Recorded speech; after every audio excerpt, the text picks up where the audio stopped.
हरे कृष्णा। या देवी सर्वभूतेषु शक्तिरूपेण संस्थिता नमस्तस्यै नमस्तस्यै नमस्तस्यै नमो नमः। परम भगवान की बहिरंगा शक्ति जब इस भौतिक जगत में दुष्टों का संहार करने के लिए प्रकट होती है, वही है दुर्गा देवी। उनके इस धरातल पर विविध रूपों में प्राकट्य को हम नवरात्रि के रूप में मनाते हैं। वर्ष में 4 बार आती है नवरात्रि, चैत्र, आषाढ़, अश्विन और माघ मास में। इन सभी चारों नवरात्रि में चैत्र और अश्विन मास में आने वाली शारदीय नवरात्रि को हम मुख्य रूप से मनाते हैं। नवरात्रि के इन 9 दिनों में भक्तगण दुर्गा देवी के विविध स्वरूपों की पूजा आराधना करते हैं, जैसे कि शैलपुत्री, ब्रह्मचारिणी, चंद्रघंटा, कुष्मांडा, स्कंद माता, कात्यायनी, कालरात्रि, महागौरी और सिद्धिदात्री। नवरात्रि के 9 दिन पूर्ण होने के बाद 10वें दिन विजयादशमी यानी दशहरा का पर्व मनाया जाता है, जिस दिन भगवान श्री रामचंद्र ने रावण का संहार किया था। स्कंद पुराण में भगवान श्री हरि स्वयं कहते हैं कि गौरी, काली, उमा, दुर्गा, भद्रा, कांति, सरस्वती, मंगला, विजया, लक्ष्मी, शिवा और नारायणी के रूप में इस देवी का पूजन करने वाले अधिकृत मनुष्य का अपने प्रिय जनों से वियोग नहीं होता। दुर्गा देवी के 18 हाथ हैं। उन सभी में खेटक, घंटा, दर्पण, तर्जनी मुद्रा, धनुष, ध्वज, डमरू, परशु, पाश, शक्ति, मुद्गर, शूल, कपाल, शरक, अंकुश, वज्र, चक्र और शलाका सुशोभित रहते हैं। महिषासुर का वध करने वाली ये देवी सिंह पर सवार होती है। चलिए अब हम इस नवरात्रि के पावन अवसर पर एक पौराणिक कथा का श्रवण करते हैं। एक समय महिषासुर नाम का दैत्य त्रिभुवन पर विजय प्राप्त करने की इच्छा से शिवजी की घोर तपस्या कर रहा था। उसकी इस तपस्या से प्रसन्न होकर शिवजी प्रकट हुए। उन्होंने उस असुर से वरदान मांगने के लिए कहा और उस असुर ने ये वरदान मांगा कि उसकी मृत्यु किसी भी देवता और पुरुष के हाथों से ना हो। शायद उसने सोचा होगा कि उसके लिए भय का कारण सिर्फ पुरुष और देवता ही बन सकते हैं, और यहीं पर उसने एक भूल कर दी। आखिर उसे जो चाहिए था वो वरदान मिल गया, और फिर वही हुआ जो होता आया है। जब किसी भी जीव को सत्ता और शक्ति मिल जाती है तो बहुत कम लोग उसका सदुपयोग कर पाते हैं, और असुरी मनोवृत्ति के कारण अधिकतर जीव उसका दुरुपयोग ही करते हैं। ऐसा ही कुछ किया महिषासुर ने भी। अब उसने चारों ओर अपना आतंक फैलाना शुरू कर दिया। उसके भय से देवताओं को भी अपना स्वर्ग छोड़ना पड़ा। अब महिषासुर ने स्वर्ग, पृथ्वी और पाताल तीनों लोकों पर अपना आधिपत्य स्थापित कर दिया था। उसके इस आतंक से भयभीत देवताओं ने आखिर में भगवान शिव की शरण ग्रहण की। जब भगवान शिव को महिषासुर के इन दुष्ट कर्मों के विषय में पता चला तो उन्हें बड़ा क्रोध आया। उसी समय उनके तीसरे नेत्र से एक देवी प्रकट हुई। वो अनेकों सूर्य के तेज से दैदीप्यमान थी। उनकी सुंदरता अद्वितीय थी और उनके नेत्रों में क्रोध की ज्वाला थी। वहां उपस्थित सभी देवताओं ने अपने अपने अस्त्र शस्त्र उस देवी को प्रदान किए, और ये देवी और कोई नहीं, साक्षात माँ दुर्गा थी। सिंह पर सवार माँ दुर्गा ने 9 दिनों तक उस असुर से युद्ध किया और अंत में उन्होंने महिषासुर का वध किया। उनके इस विजय को हम नवरात्रि के रूप में मनाते हैं। नवरात्रि का पर्व शक्ति की आराधना का पर्व है, लेकिन इस शक्ति देवी की उपासना करने से पहले ये जानना जरूरी है कि आखिर दुर्गा देवी कौन है। तो सृष्टि के रचयिता ब्रह्मा जी दुर्गा देवी के विषय में कहते हैं, सृष्टि स्थिति प्रलय साधन शक्ति रेखा छायैव यस्य भुवनानि बिभर्ति दुर्गा इच्छानुरूपमपि यस्य च चेष्टते सा गोविंदमादिपुरुषं तमहं भजामि।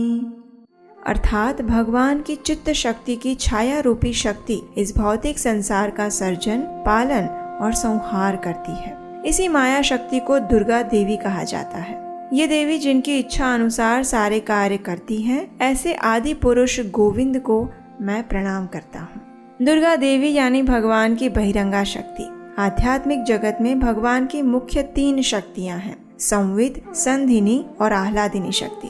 संविद शक्ति आध्यात्मिक जगत में वहाँ के वासियों को भगवान के साथ अपना संबंध क्या है उसका ज्ञान करवाती है। संधिनी शक्ति आध्यात्मिक जगत को वैविध्यपूर्ण बनाती है, जिससे कि भगवान अपने दिव्य लीलाओं के द्वारा अपने भक्तों को आनंद प्रदान कर सके। और आह्लादिनी शक्ति भगवान को असीमित सर्वोच्च आनंद प्रदान करती है। आह्लादिनी शक्ति स्वयं राधा रानी है, और जब राधा रानी की छाया भौतिक जगत में प्रवेश करती है तो उससे उत्पन्न होती है दुर्गा देवी। भगवान की आज्ञा से दुर्गा देवी इस भौतिक संसार को अपने नियंत्रण में रखती है। उनका त्रिशूल 3 प्रकार के भौतिक कष्टों को दर्शाता है, यानी आधि दैविक, आधि भौतिक और आधि आत्मिक। इस त्रिशूल के माध्यम से हमें कष्ट देकर दुर्गा देवी ये समझाना चाहती है कि ये भौतिक संसार हमारा वास्तविक स्थान नहीं है। इसलिए हमें भगवान की शरण में जाकर अपने वास्तविक घर भगवत धाम वापस जाना चाहिए।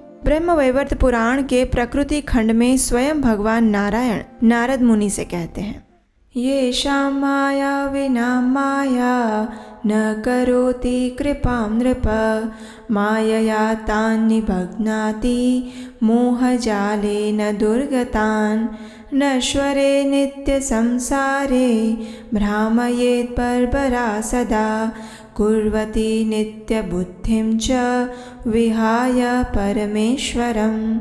अर्थात हे नृप, जिनके ऊपर यह माया कृपा नहीं करती है वो उन्हें अपनी माया से सांसारिक बंधन में बांध कर रखती है और मोह जाल में फंसाकर उनकी दुर्गति कराती है। इस नश्वर एवं अनित्य संसार में उन्हें ये सदैव भ्रमण करवाती है और परमेश्वर से अलग करके संसार को नित्य समझने की बुद्धि उत्पन्न करती है।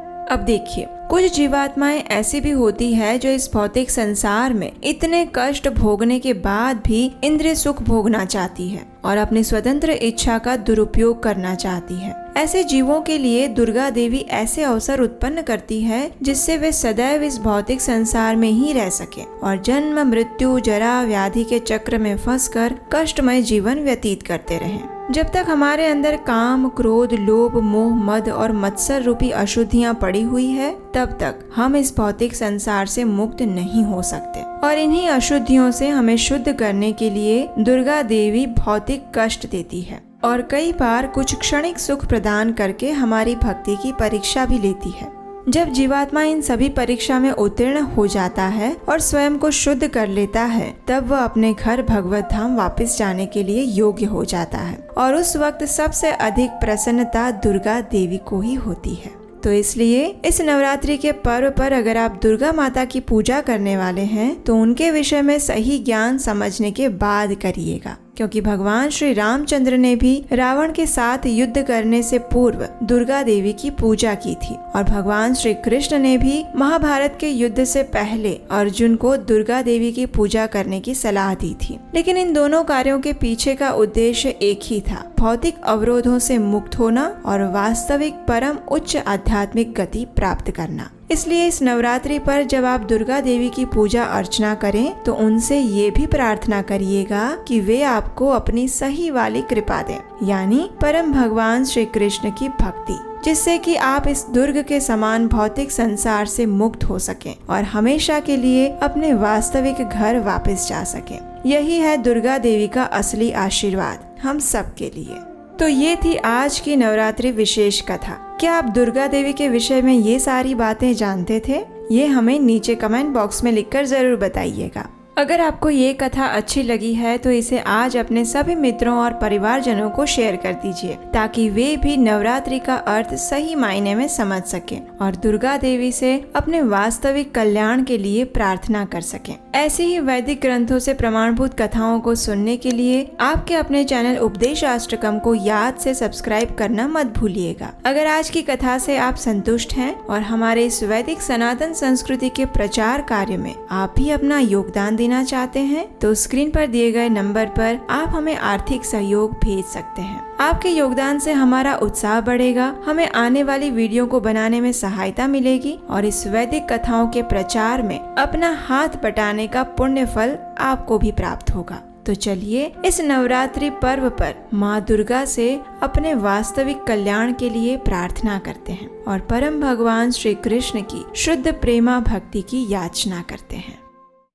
ऐगिरि नंदिनि नंदित मेदिनि विश्व विनोदिनि नंदिनुते गिरिवरविन्ध्यशिरोधिनिवासिनि विष्णुविलासिनि जिष्णुनुते भगवति हेशितिकण्ठकुटुम्बिनि भूरि कुटुम्बिनि भूरि कृते जय जय हे महिषासुरमर्दिनि